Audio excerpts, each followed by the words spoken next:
Assalamualaikum warahmatullahi wabarakatuh. Perkenalkan, nama saya Habil Arifin Yahya dari kelas Anafarma 2B. Di sini saya akan menjelaskan tentang bahan kimia obat atau BKO untuk memenuhi mata kuliah analisis obat tradisional.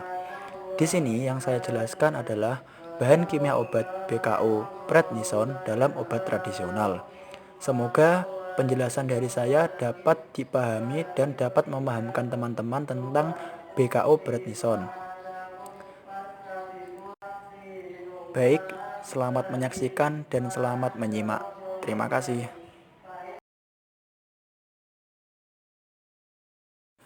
Baik, sebelum kita melanjutkan materi bahan kimia obat prednison dalam obat tradisional, alangkah baiknya kita mengetahui dulu apa itu yang dinamakan obat tradisional.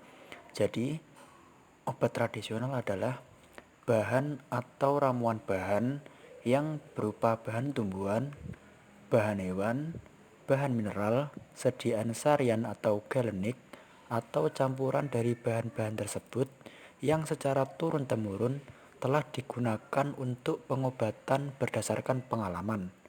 Jadi, jika kita menjumpai obat yang merujuk pada definisi tersebut, kita dapat menyimpulkan bahwa obat tersebut termasuk golongan obat tradisional. Sekarang ini, obat tradisional sedang disenangi oleh masyarakat. Karena apa? Karena masyarakat lebih menyukai bahan alami dalam gaya hidup mereka, khususnya dalam bidang kesehatan. Bagi masyarakat, obat tradisional yang bagus adalah yang memberikan reaksi cepat terhadap penyakit yang dideritanya. Padahal faktanya tidak seperti itu. Jadi, cara kerja obat tradisional itu tidak secepat obat-obat kimia. Jadi, jika obat kimia, dia itu bekerja langsung pada target rasa sakit, sehingga membutuhkan waktu yang sebentar untuk menyembuhkan. Berbeda dengan cara kerja obat tradisional yang justru dia bekerja pada seluruh jaringan. Selain itu, kebanyakan obat kimia itu hanya penyembuhannya bersifat sementara atau bahkan hanya cuman mengurangi gejala rasa sakit yang dideritanya. Sedangkan untuk obat tradisional, dia itu bersifat memperbaiki jaringan yang rusak. Karenanya, waktu kerja obat tradisional tidak bisa secepat cara kerja obat-obat kimia. Karena obat tradisional memiliki fungsi memperbaiki keseluruhan jaringan yang mengalami kerusakan. Selain itu, prinsip dari kerja obat tradisional adalah reaksinya yang lambat. Karena apa? Karena obat tradisional bukan termasuk senyawa aktif yang dapat bereaksi dengan cepat. Sehingga jika terjadi reaksi yang cepat setelah mengkonsumsi obat tradisional, dapat kita curigai bahwa obat tersebut bisa saja mengandung bahan kimia yang ditambahkan. Kemudian kita masuk pada bahan kimia obat atau kita sering dengar dengan BKO. Jadi yang dinamakan dengan BKO atau bahan kimia obat adalah senyawa sintetis atau bisa juga disebut dengan produk kimiawi yang berasal dari bahan alam yang umumnya digunakan pada pengobatan modern. BKO atau bahan kimia obat dapat terdiri dari bahan kimia aktif ataupun obat jadi. Pencampuran jamu dengan bahan-bahan kimia yang berbahaya sering dijumpai atau sering dilakukan oleh industri jamu, terutama home industry atau industri rumahan. Karena mereka melakukan hal tersebut untuk bertujuan agar jamu tersebut semakin berkhasiat secara instan atau secara cepat. Dalam beberapa waktu ini, BPOM atau Badan Pengawas Obat Makanan Republik Indonesia juga banyak menyita jamu ilegal. Jamu yang disita pada umumnya tidak memiliki izin edar, mengandung bahan kimia berbahaya, serta melanggar aturan pencantuman nama penyakit pada kemasan yang digunakan.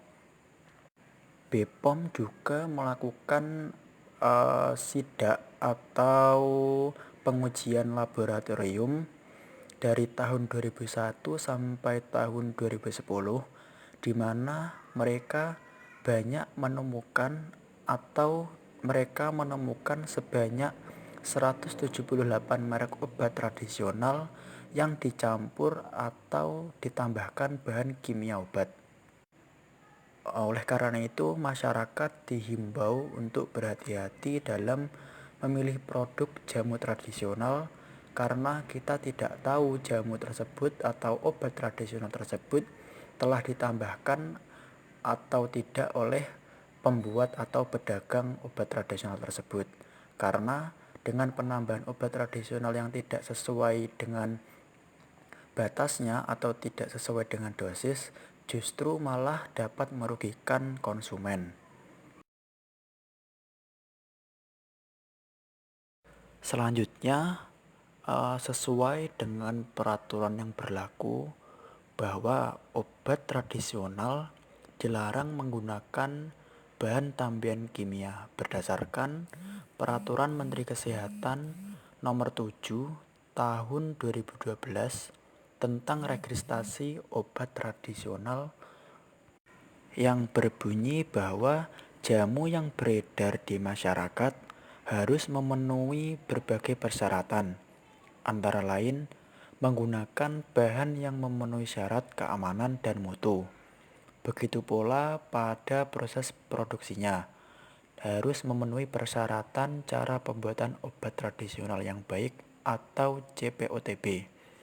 Jamu sebelum beredar di masyarakat juga harus terdaftar di dalam Badan POM dan tidak boleh mengandung bahan yang berbahaya seperti alkohol, bahan kimia obat, narkotika, atau psikotropika dan bahan lain yang dianggap berbahaya berdasarkan pertimbangan kesehatan.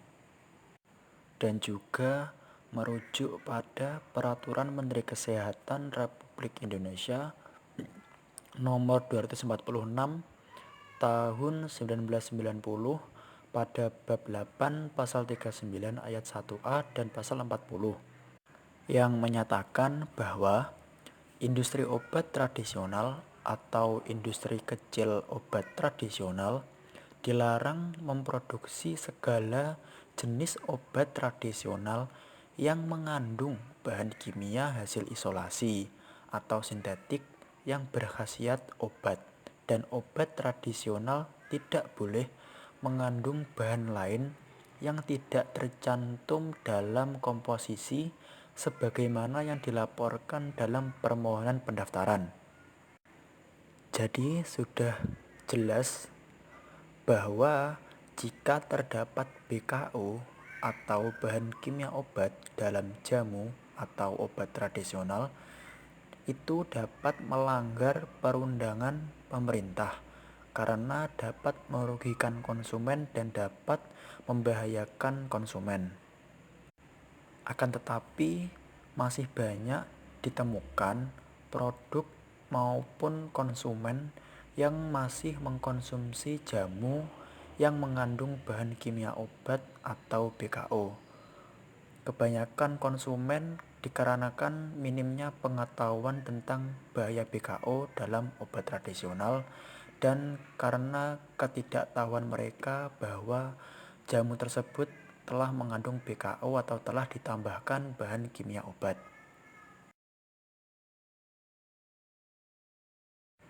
Kemudian, bahan-bahan kimia apa saja yang biasanya sering dimasukkan dalam obat tradisional atau jamu?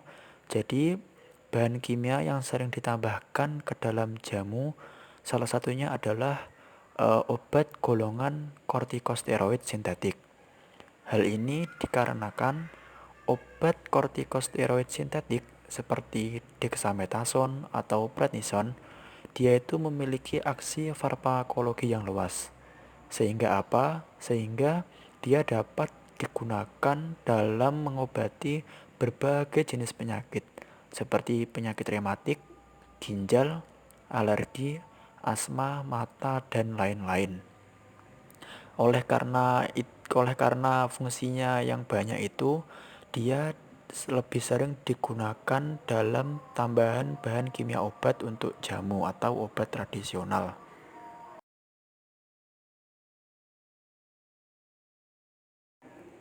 Baik, selanjutnya kita memasuki prednison atau kita sudah mulai membahas tentang prednison.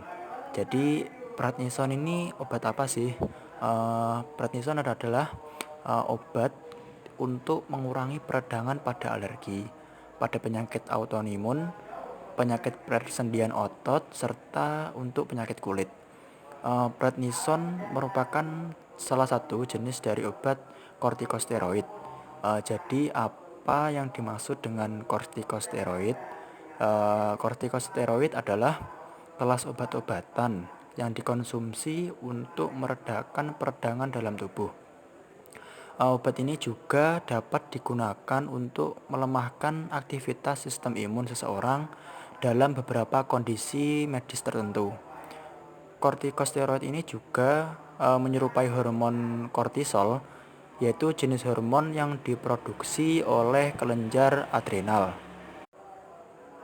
Secara umum, biasanya prednison bekerja dengan menekan sistem kekebalan tubuh untuk mengurangi peradangan dan pembengkakan. Jadi prednison dicampur ke dalam jamu atau obat tradisional yang biasanya juga mengandung steroid yang diberikan pada penyakit rematik, asma, radang usus, atau beberapa penyakit kanker. Prednison juga biasanya ditemui pada jamu pegalinu, jamu asam urat, jamu sesak nafas, atau jamu untuk rematik. Selanjutnya ada dosis pemakaian dari prednison. Sama halnya seperti obat-obat yang lain, penggunaan prednison ini harus sesuai dengan dosis yang ditentukan. Segala macam jenis obat, jika pemakaiannya tidak sesuai dengan dosis, maka penggunaannya tidak akan maksimal atau hasilnya tidak akan maksimal. Malah itu bisa menyebabkan kerugian bagi diri kita sendiri. Di sini dijelaskan ada dua tipe dosis untuk prednison. Yang pertama ada dosis untuk orang dewasa dan yang kedua ada dosis untuk anak-anak. Kita jelaskan yang pertama dulu, yaitu untuk orang dewasa. Yang pertama itu untuk obat rematik untuk orang dewasa itu penggunaannya satu hari atau per hari itu kurang dari 10 mg. Jadi kurang dari 10 mg itu penggunaannya udah batas maksimal, tidak boleh lebih dari itu. Kemudian yang kedua itu untuk dosis untuk obat trombositopenia. Itu penggunaannya 1-2 mg per kilogram berat badan dalam satu hari.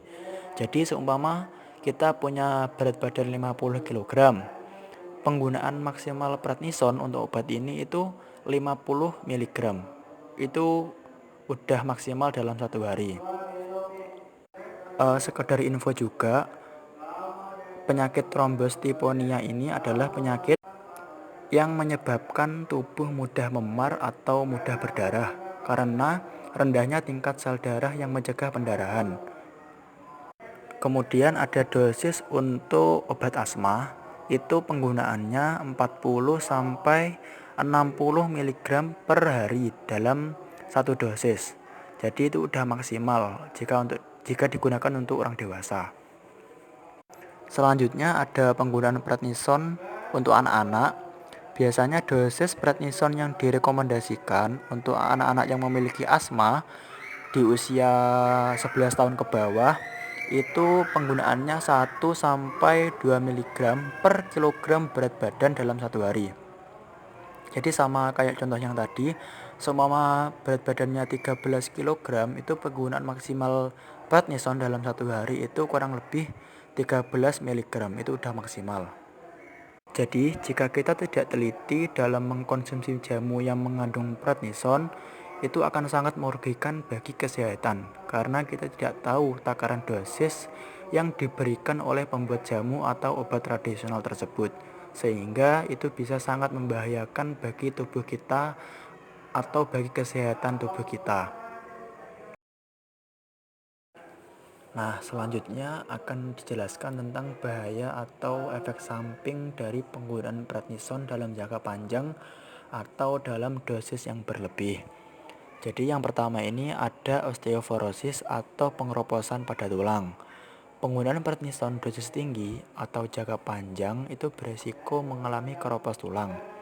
Keropos tulang merupakan efek samping pengobatan steroid yang paling serius.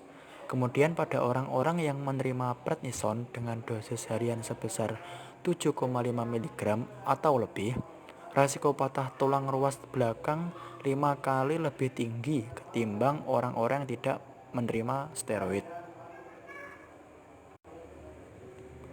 Selanjutnya ada resiko terkena sakit MAC. Kenapa? Karena dalam prosesnya prednison mengurangi bengkak, menstimulasi pengeluaran asam lambung sehingga bisa membuat orang terkena sakit MAC. Selanjutnya ada resiko terkena tekanan darah tinggi. Prednison juga memiliki aktivitas mineral kortikosteroid yang mempengaruhi pertukaran ion yang ada di ginjal, yang akan menyebabkan retensi natrium dan tekanan darah menjadi tinggi. Yang selanjutnya mudah terinfeksi, karena prednison kerjanya akan menekan sistem imun. Jika imun kita menurun, maka mudah terkena infeksi dari luar.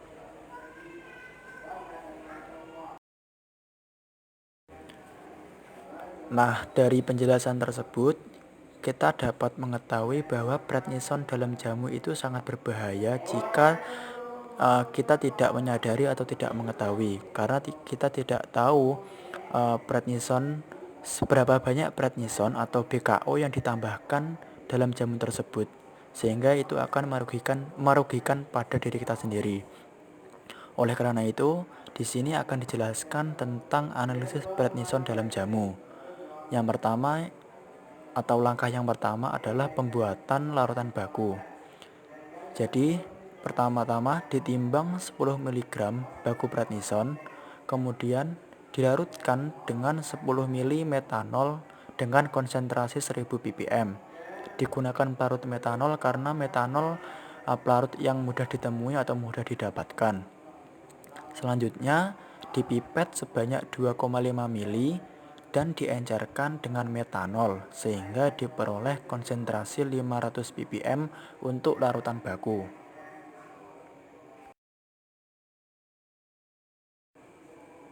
Selanjutnya, pembuatan larutan sampel.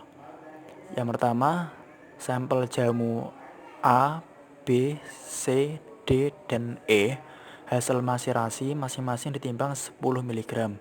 Jadi sebelum dijadikan sampel ini, sampelnya tadi dimaserasi terlebih dahulu untuk didapatkan ekstraknya. Kemudian sampel tadi dilarutkan dengan 10 ml etanol 96%. Digunakan etanol juga dia karena pelarut polar. Kemudian dipipet sebanyak 1 ml dan dilarutkan dengan 10 ml etanol 96%.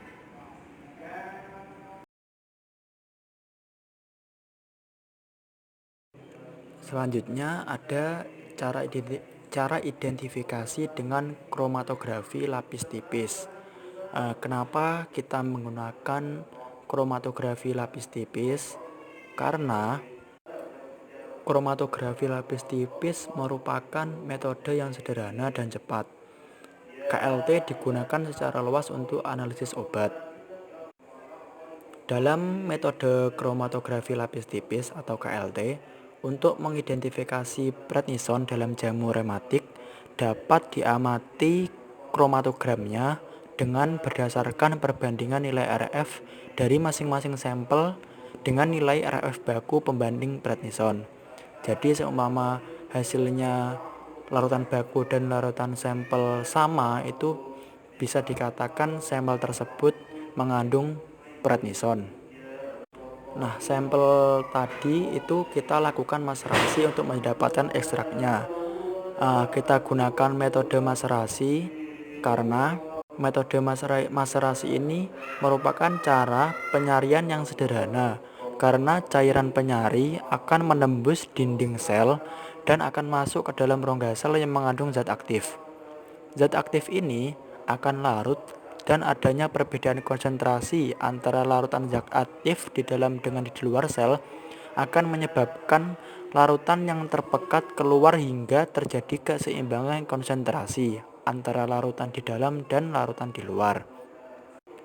Kemudian cairan penyari atau cairan maserasi yang digunakan adalah etanol 96%. Digunakan etanol sebagai cairan penyari karena absorbensinya yang baik serta zat pengganggu yang larut terbatas.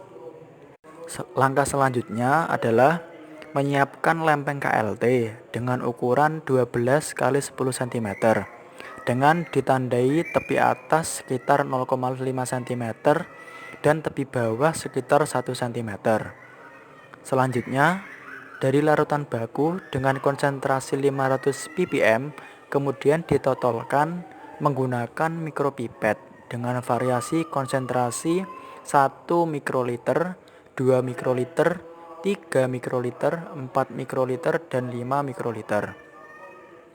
Kemudian, ekstrak cair jamu sampel A, B, C, dan E ditotolkan dengan menggunakan mikropipet sebanyak 2 mikroliter pada lempeng KLT yang sama. Selanjutnya, lempeng dielusi dengan dalam chamber yang berisi kloroform banding etil asetat. Perbandingannya 1:9.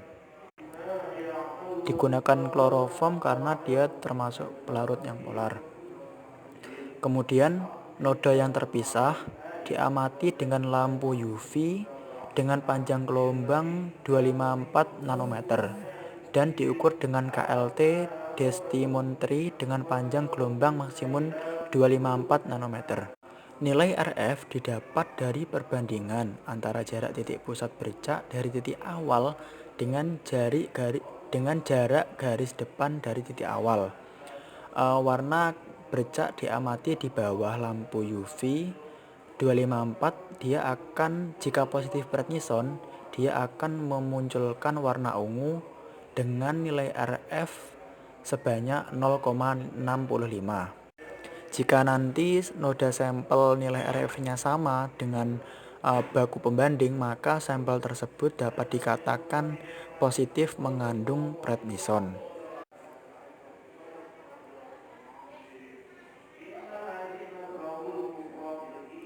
Sekian presentasi dari saya tentang bahan kimia obat atau BKO prednison dalam obat tradisional atau dalam jamu.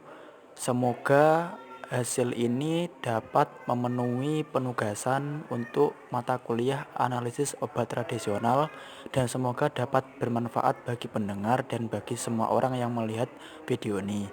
Terima kasih. Kurang lebihnya saya mohon maaf. Wassalamualaikum warahmatullahi wabarakatuh.